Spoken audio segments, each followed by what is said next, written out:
महाराष्ट्रातनं नाशिक चालू केलेली आहे।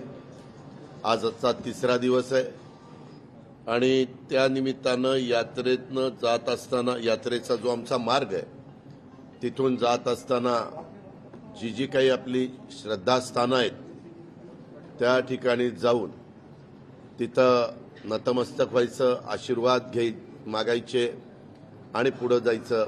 त्याच उद्देशाने आम्ही सकाळी साईबाबाच्या चरणी वंदन करण्याच्या करता, त्यांचे आशीर्वाद घेण्याच्या करता इथं आलेलो आहोत।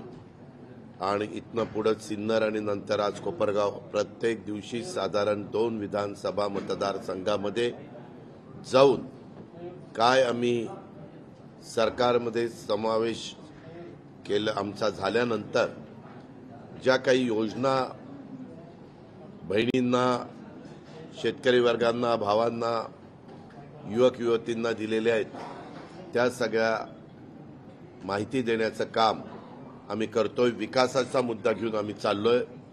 गरिबी कमी करण्याच्या दृष्टिकोनातनं आम्ही ह्या योजना दिलेल्या आहेत आणि हे सगळं समजून सांगत असताना अतिशय उत्साह आम्हाला सगळीकडे पाहायला आजपर्यंत तरी मिळालेला आहे।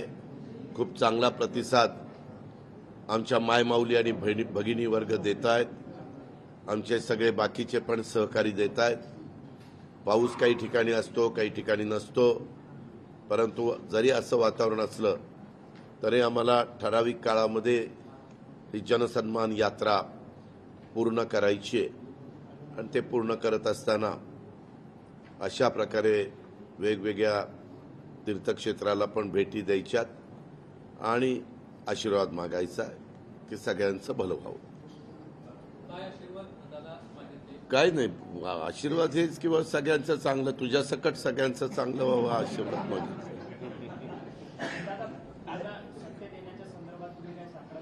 हे का मी आपल्याला सांगू का, हे आपण कुठं जातो मग आम्ही हे साकडं घातलं, आम्ही ते साकडं घातलं।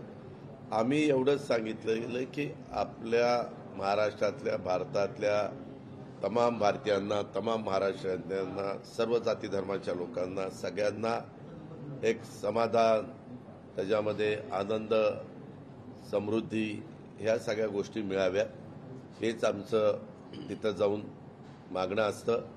साकडं जरी घातलं तरी शेवटी मतदार राजा हा प्रमुख आहे। मतदार राजाच्या मनात जे असतं तेच घडत असतं, त्याच्यामुळे त्यांच्यापर्यंत पोहोचण्याचं काम आम्ही करतोय आणि पुढे जातोय।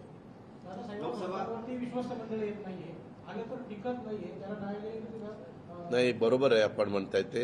हायकोर्टात, सुप्रीम कोर्टामध्ये काही केसेस चाललेल्या असल्यामुळे ह्या घटना घडलेल्या आहेत, परंतु मला जी माहिती मिळाली आत्ता ज्यांच्यावर जबाबदारी राज्य सरकारने सोपवलेली आहे ते मुळातच आपल्या नगर जिल्ह्यातले, पारनेर तालुक्यातले आहेत आणि एक जण माझ्या अकोले तालुक्यातले, नगर जिल्ह्यातलेच आहेत। चांगल्या पद्धतीनं त्यांचं लक्ष आहे। भक्तिभावाने प्रत्येकाचा मान सन्मान ठेवणं, प्रत्येकाला साई दर्शन व्यवस्थितपणे होणं, ह्या सगळ्याची खबरदारी ते घेत आहेत आणि इथं अनेक सहकाऱ्यांनी मला ही गोष्ट सांगितली। तरी देखील कोर्टाच्या आदेशाप्रमाणे पुढच्या सगळ्या गोष्टी करण्याचा आमचा राज्य सरकारचा मानस आहे। भाजपच्या वरिष्ठ नेत्यांची वक्तव्य राष्ट्रवादीला बोलतात येतात, कारण की लोकसभेमध्ये पुण्यामध्ये येऊन घटक आत्मा असा उल्लेख शरद पवारांचा केलेला होता मोदींनी आणि त्यानंतर अमित शहा आले आणि त्यांनी सांगितलं की भ्रष्टाचाराचे सरदार आहेत शरद पवार। ही वक्तव्य कुठेतरी महायुतीला भोगतील। मागच्या वेळेस ज्या काही घटना घडल्या त्याच्या संदर्भामध्ये झालं गेलं ते गंगेला मिळालं। आता आम्ही नव्या उमेदीनं लोकांच्या समोर चाललेलो आहे। मी स्वतः तरी ठाम ठरवलेलं आहे की हे सगळं होत असताना आपण फक्त विकासाचं बोलायचं, आपण फक्त ज्या अर्थसंकल्प विचारपूर्वक आम्ही मायमाऊली आणि भगिनी वर्गाच्या करता किंवा युवक युवतीच्या करता किंवा शेतकरी वर्गाच्या करता, ह्या समाजातल्या घटकाच्या करता दिलेला आहे, गरिबांच्या करता दिलेला आहे, ह्याची कशी व्यवस्थित अंमलबजावणी होईल ह्याकडं मी जास्त लक्ष देणार आहे, त्या गोष्टीवरच बोलणार आहे इतर बाबतीमध्ये आम्ही आमच्या महायुतीच्या संदर्भातल्या काही गोष्टी असतील तर अंतर्गत आम्ही ज्यावेळेस बसतो ते त्या ठिकाणी बोलू. त्याच्याबद्दल असं पब्लिकली बोलवायचं काही कारण नाही. मंत्रालयाजवळचा एक भूखंड खासगी संस्थेला दिलेला आहे. वित्त विभागाला त्याला विलेखनासाठी पण देण्यात आलेला आहे. आपल्याला एक सांगू का, मी अनेक वर्ष 10 वर्षापेक्षा जास्त काळ वित्त विभाग बघतोय. वित्त विभाग कुठलाही भूखंड किंवा कुठलीही गोष्ट देत असताना वित्त विभागाचा म्हणणं तर तिथं येणारच. वित्त विभागाने त्यांची भूमिका तिथं मांडायची असते. मंत्रिमंडळ शेवटी सर्वोच्च आहे. राज्याचे प्रमुख हे अंतिम निर्णय घेतात आणि त्या पद्धतीनं पुढची कारवाई होत असते. पण अलीकडच्या काळामध्ये PIL होतं, अनेक गोष्टी होतात. इलेक्ट्रॉनिक मीडिया, प्रिंट मीडिया अतिशय ॲक्टिव्ह आहे, बारकाईनं लक्ष ठेवून असतो आणि ते त्यांचं काम आहे ते त्यांनी केलं पाहिजे. त्याबद्दल माझं त्या गोष्टीचं मी स्वागतच करीन. त्या संदर्भात जर काही चुकीचं घडलेलं असेल तर न्यायालयात आपण न्याय त्या ठिकाणी मागू शकतो. ह्या बाबी आहे. आम्ही निर्णय घेत असताना आमच्या सद्विवेक बुद्धीला स्मरून आम्ही जी शपथ घेतलेली आहे ती शपथ लक्षामध्ये ठेवून निर्णय घेत असतो.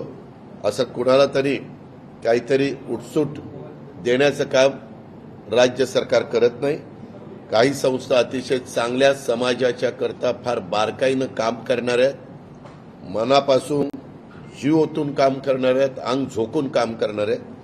अशा वेळेस काही संस्थांच्या बाबतीमध्ये सरकारला तशा प्रकारचा निर्णय घेण्याचा अधिकार असतो आणि त्या अधिकाराचा वापर ह्या निमित्तानं झालेला आहे.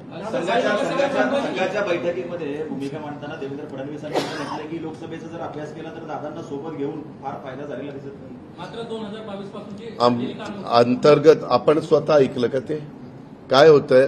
बऱ्याचदा आम्ही काही बोललो नाही तरी आमच्या तोंडी ते घातलं जातं. मागं असंच बहुरूपीच्या संदर्भामध्ये एक सांगितलं, त्याच्याही आधी काहीतरी असंच सांगितलं. असलं काही लपवाछपवी, आम्ही पब्लिक फिगर आहे, आम्ही लपवाछपवी करू शकत नाही, करायचं आम्हाला कारण नाही. त्याकरता आम्ही जनसेवक म्हणून काम करत नाही, लोकप्रतिनिधी म्हणून काम करत नाही. आत्ता देखील असताना आणि गेले 35 वर्ष मी ह्या राजकीय जीवनामध्ये काम करतोय, त्याच्यामुळे अनेक लोक मला ओळखतात. अनेकांना दिसल्यानंतर हा अजित पवार एवढं ठाम माहिती आहे. त्याच्यामुळं असल्या गोष्टी माझ्याकडनं कधी होणार नाही, कधी मागं झालेलं नाही आणि मी कधी करणार. बच्चू कडूंनी शरद पवारांची धन्यवाद. बच्चू कडूंनी शरद पवारांची भेट घेतली, कुठेतरी ते दूर जात आहेत. लाडकी बहीण योजना 21 ठेवलेली आहे, तर 18 ते 21 काय करायचं? 18 ते 21 मुलगी जन्माला आल्यानंतर लखपती करण्याचं काम आम्ही त्या मुलीच्या बाबतीमध्ये करतो.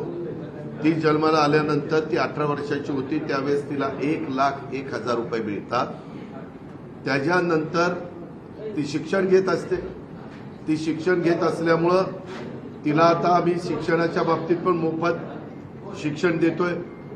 18व्या वर्षी, 19व्या वर्षी, 20व्या वर्षी, 21व्या वर्षी शिक्षण घ्यायचं आणि ते शिक्षण घेतलं की 21व्या वर्षापासून हे सुरू करायचं. म्हणजे त्या 4 वर्षात तिनं कॉलेजचं शिक्षण घ्यायचं. काय तिला डॉक्टर, इंजिनियर जो काही कोर्स असेल तो तिनं करावा. त्याकरता सरकार मदत करतंय. या आपल्या शिवशाहू फुले आंबेडकरांच्या महाराष्ट्रामध्ये जन्माला आलेल्या प्रत्येक मुलीला जन्माला आल्यापासून 65 वयापर्यंत सरकारचं त्यांच्याकडं लक्ष आहे. त्यांना आम्ही सबल करतोय, त्यांना आम्ही सक्षम करतोय आणि त्या पद्धतीनं आम्ही निर्णय घेतलेले आहे. 65च्या नंतर काय करायचं हाही प्रश्न तुम्ही विचारालच, तुमच्या मनात तो घोळतोय. त्याबद्दल वयोश्री योजना आम्ही आणलेली आहे. त्या योजनेचा फायदा त्यांना घ्यायचा. या योजना गरीब वर्गाकरता आहे. समाजातल्या हाही वर्गाला वर काढायचं, पुढं आणायचं काम आमचं आहे. आणि विकासाचं काम आमचं आहे ते आम्ही करतो. धन्यवाद. एकच शासनाची एकच योजनेचा फायदा मिळेल. मग काय आता काय 50